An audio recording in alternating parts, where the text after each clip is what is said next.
We're quite vulnerable, and you'll have to excuse me while I hang up on my wife. That's not a good thing to do. Yeah. Domestic interference. That sounds like right. That's right. That sounds like a point line of her privilege, Mr. McKay, but continue. That's the only privilege I care about. Yes. Were informed in November of 2021 and said nothing and did nothing for a year and a half and would not have done anything but for the FBI. Mr. Cooper, unfortunately, that's all the time. So certainly in the next round, you're welcome to just get raise that. a simple answer. Unfortunately, your preamble. Well, I think it's very interesting, but you're cutting me off on that important point. I'm not cutting you off, sir. I'm simply applying the rules fairly. You will have another opportunity to ask questions to our colleagues. Everyone has an opinion about Canadian federal politics. Oh, yeah.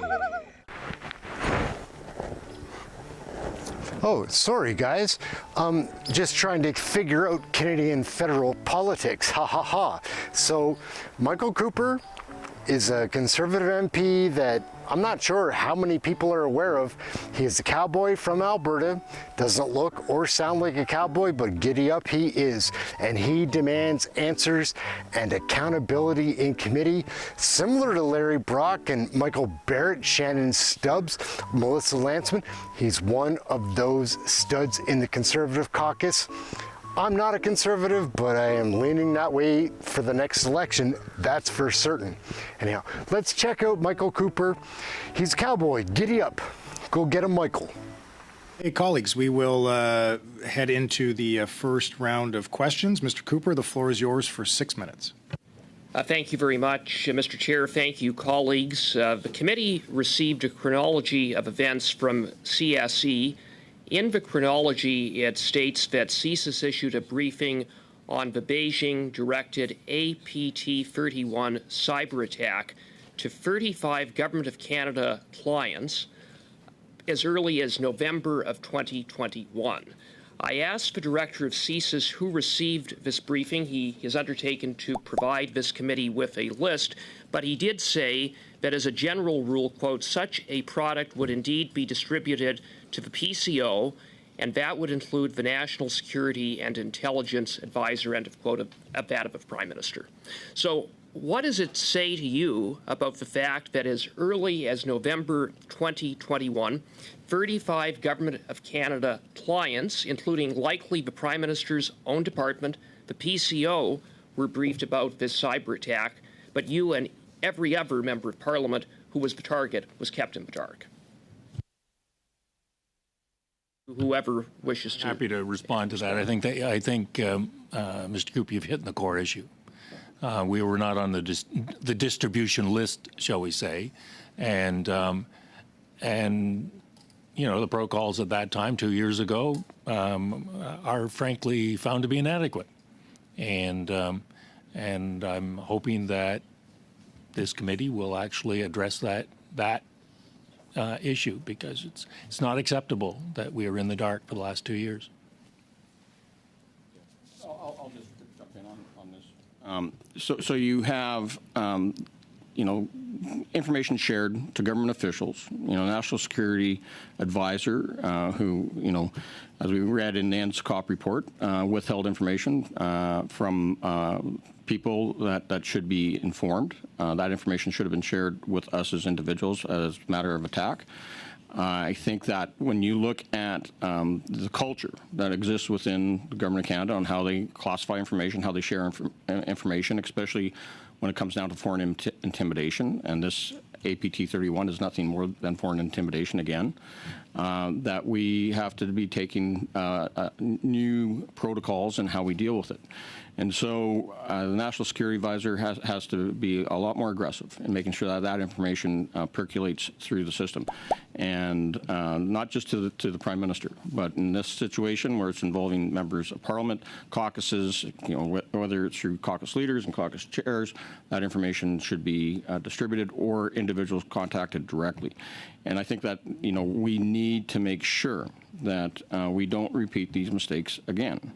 And I think that is paramount to our ability to do our jobs. Janice? I agree with what my colleagues have said, and thank you for an important question, Mr. Cooper. Just one point to add in terms of the dissemination of information. In the previous hearings with previous witnesses, we have tried to get at what exact information was disseminated, in particular what information was disseminated to House of Commons administration, because the government's communication on this has said, well, the information, implying all the information, was given to House of Commons administration. And I pursued this matter with Ms. Xavier, from CSE, and I asked her, was House of Commons administration informed that the source of the threat was APT 31. And she chose her words very carefully, and I didn't actually notice what she was doing until I read the testimony over afterwards. Because she said in response to one of my questions, Mr. Chair, as part of the various meetings and the reports that we provided, we were able to share with the House of Commons IT security staff what we believed at the time to be the originating source of the threat.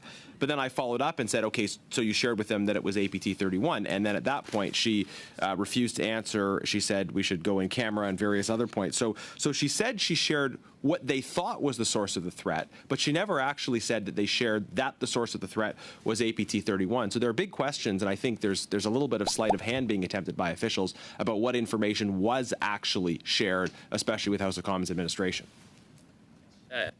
For that, and while I completely agree with Mr. McKay that we need to look at solutions to ensure that what happened doesn't happen again, there does have to be some level of accountability.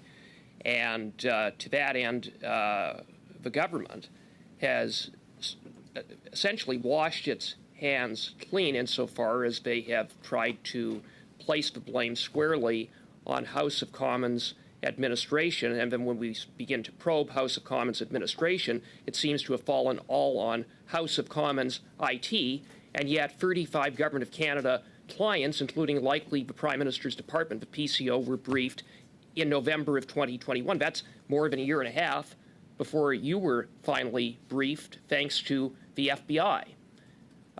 So again, the notion that it should be left to IT services that was dealing with a technical matter of ensuring the integrity of IT systems in the House of Commons be left to them to inform members of Parliament seems to be completely untenable. Wouldn't you agree? And shouldn't there be some level of responsibility if, in fact, the PCO, the National Security and Intelligence Advisor, were informed in November of 2021 and said nothing and did nothing for a year and a half and would not have done anything but for the FBI? Mr. Cooper, unfortunately, that's all the time.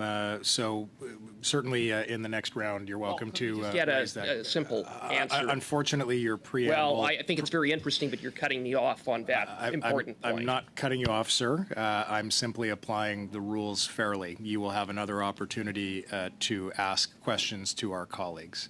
Mr. Romanato. Everyone has an opinion about Canadian federal politics. Oh, yeah. So we're going to wrap that video up. Michael Cooper is one to watch, no doubt. He is a sharp guy as well.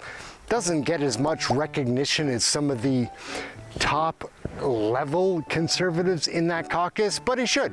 He's well-spoken, demands the right answers, and doesn't take BS for an answer. Sometimes you're forced to, but he doesn't want to. That's it. My name is Aaron, Canadian Looney. Like, subscribe, share, get notified, all those fun things. We'll catch you next video. Thank you very much for watching this one.